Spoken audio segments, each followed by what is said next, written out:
Ndabaramukije bakunzi ba Ntambura Idahita TV mwebwe twama duteramana mu biganiro bitandukanye bitari bike twama ducisha kuri Ntambura Idahita TV haba kuri YouTube canke kuri Facebook. Amahoro y'Imana, amagara meza, kugubwa neza no kuroranirwa mu vyanyu no mu banyu nivyo ndabipfurije. Nongeye kugaruka kugira ngo dusangire kino kiganiro kirimwo amajambo y'inkoramutima ashobora gufasha umuntu kwikangura akava mw'itiro arimwo rimubujije gutera imbere, rimubujije guhitamwo neza, rimubujije kunovuga ngo kugira courage, gushishikara kubandanya, no kuvuga itiro rimuciye intege rimusubiza inyuma mu bijanye novuga ngo n'iterambere no gushika ku mbona kazoza. Murabizi ko umuntu wese arafise imbona kazoza, kiretse ngira ngo uwo mu mutwe hadakora neza nayo ubundi abandi mbere bavuze ngo umugabo apfana imigambi, bagomba kwerekana yuko umugabo yamana imigambi. Ubonye umugabo atagira umugambi w'ejo hazoza, uyo muntu ivyiwe biba vyaracanganye, biba vyarapararanganye. None rero ni muri iyo ntumbero twagomba ngo tubandanye ikiganiro cacu c'uno musi, turabire hamwe amajambo yagiye avugwa mu ntumbero yo kwigisha abatuye hirya no hino kw'isi, niko novuga mu nyemerere mvuge gutyo, kugira ngo bishishikara kugira ico bidufashije muri buno buzima bwacu bwa misi yose. Nagomba ngo turabire hamwe amajambo yavuzwe n'uwitwa Brian Tracy. Iyo Brian Tracy yavuze amajambo ngahaye muri citation yiwe y'igifaransa, turayavuga no mu Kirundi, avuga ngo prenez la décision aujourd'hui de faire quelque chose de merveilleux avec votre vie. Prenez la décision aujourd'hui de faire quelque chose de merveilleux avec votre vie. Tubivuze kumburengira ngo mu Kirundi, mu ntumbero yo gushishikara gufashanya, dusanga aya majambo avuga ngo nufate ingingo uyu munsi yo gukora ikintu ciza cane mu buzima bwawe. Fata ingingo uyu munsi yo gukora ikintu ciza cane, gihimbaye, kikunezera, c'akamaro, kigufitiye akamaro mu buzima bwawe. Aha rero umuntu aca yumva ati mbega none uyu mugani ko bavuze ngo umugani ugana kariho, aya majambo agomba kutubwira iki? Uyu muntu atumbereje neza avuga ngo niwaba mu ayo majambo tugaragaje kuryagura, niko twavuga tuti ku muntu wese yipfuza gukora ikintu ciza mu buzima bwiwe, ku muntu yipfuza kugira ahageze mu buzima bwiwe, ku muntu yipfuza kugira ikintu ashitseko mu buzima ciza c'igitangaza kidasanzwe, ku muntu yipfuza kugera kure mu buzima, uyo muntu yumvirize iyi mpanuro ngomba ndamuhanure. Ndamubwira ngo uyu munsi niho ukwiye gufata ingingo yo gukora ico kintu ciza.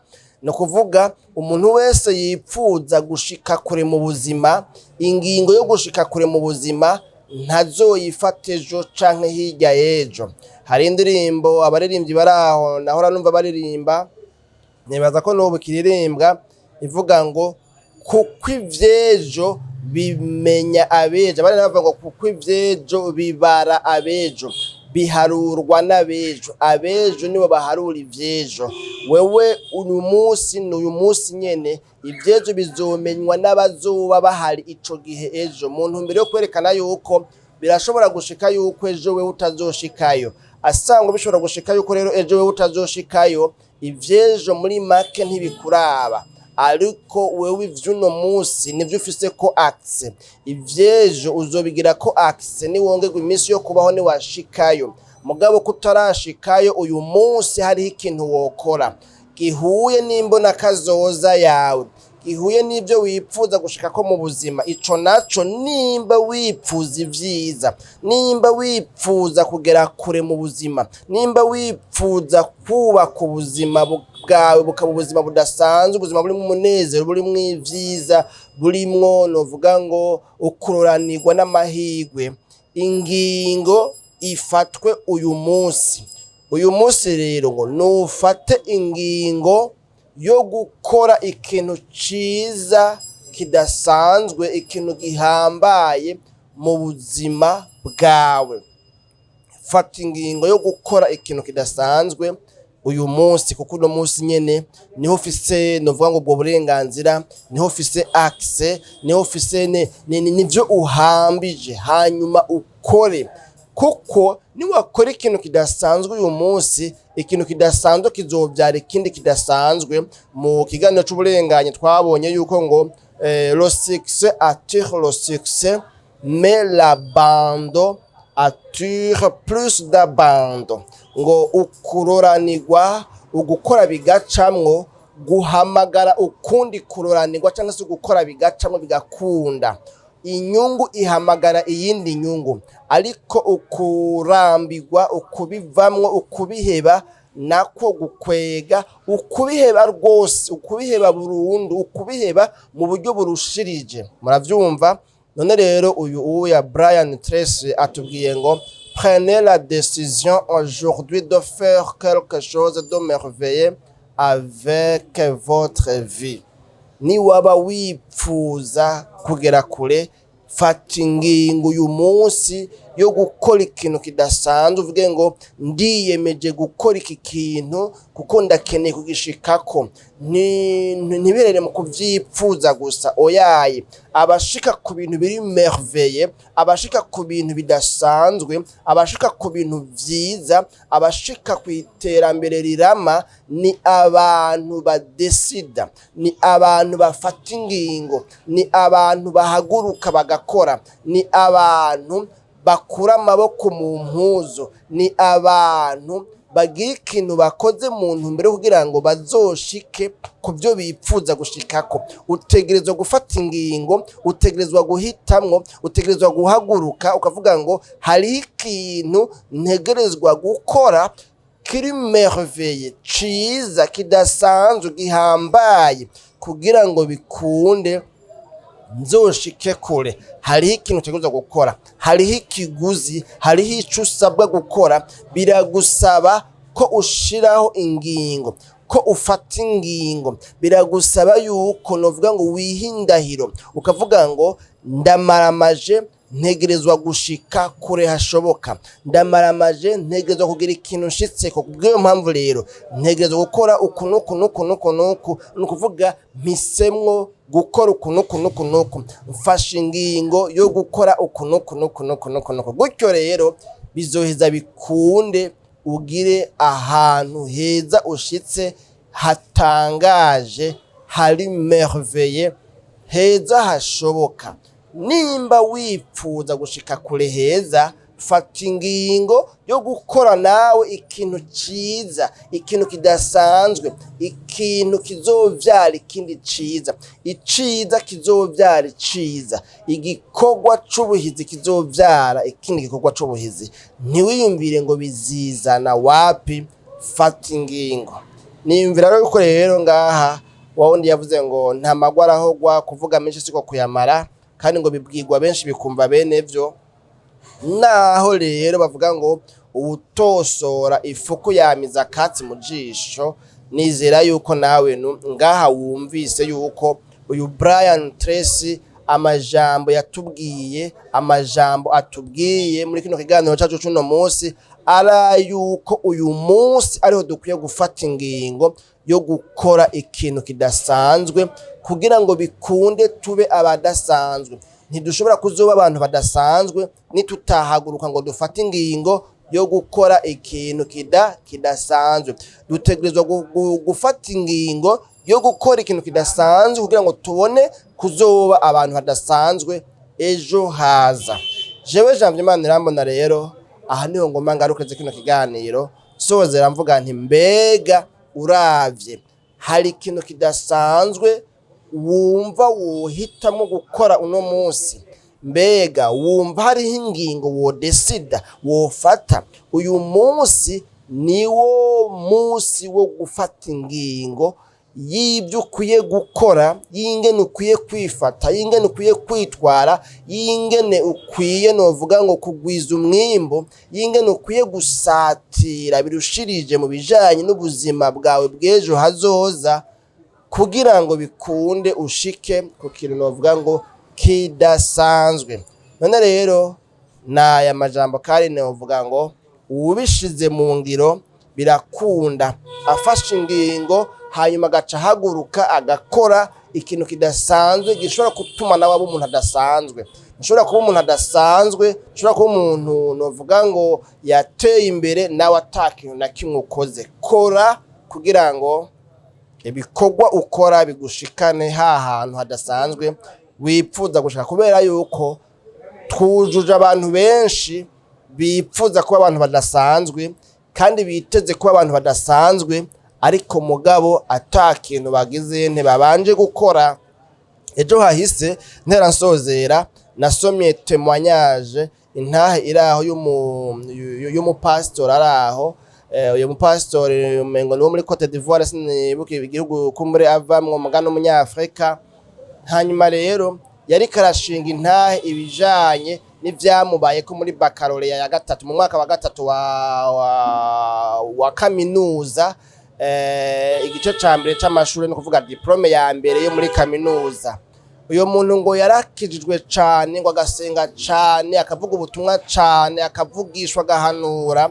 Hanyuma rero ngo akoreye ku nkuru y'uwitwa Yongichu, yari n'umupasiteri wo muri Korea, sinzi ko ari yarugo canke yepfo kumbure simbanje kubikurikirana neza.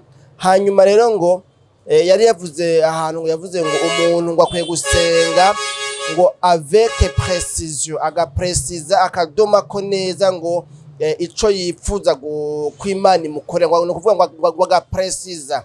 Hanyuma rero nawe ngo acaradoma akavuga ngo avuga yuko ngo ashaka kuzoronka baccalaureat avec distinction, ko yaronse amanota menshi gitangaza muri baccalaureat. Hanyuma ngo acahera ngaho avyatura iminsi yose mu gatondo, sasa ku mugoroba asenga, abivuga, avyiyatura ko ngo birabaye, abicakira, abirema, ngo reka abirema mw'isi y'imwemu. Ariko mugabo aho kwiga vya biharuro, aho kwiga ya science naturelle n'ibindi, ya sciences humaines, ngo agaca yigira kuvuga ubutumwa, agaca yigira gukorera Imana, agaca yigira mu bindi binabiriya bijanye n'ibikorwa vy'Imana, mugabo ntiyige.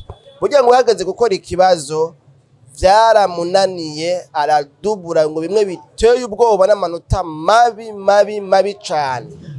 Ariko aravuga rero ngo ingene muri sale y'ibibazo ariko arakora ibibazo, yasoma agasanga nta na kimwe yumva, agasoma ikagomba nta na kimwe kiza, akaguma yumvira ngo basi ngo marayika ngo araza kuza, ngo araza kubimpishurira. Umwanya uratinda urahera, ikibazo ca mbere kirahera, ica kabiri n'ikibazo ca nyuma byose birahera, ata mu marayika aje kumubwira ngo andika ibi nibi.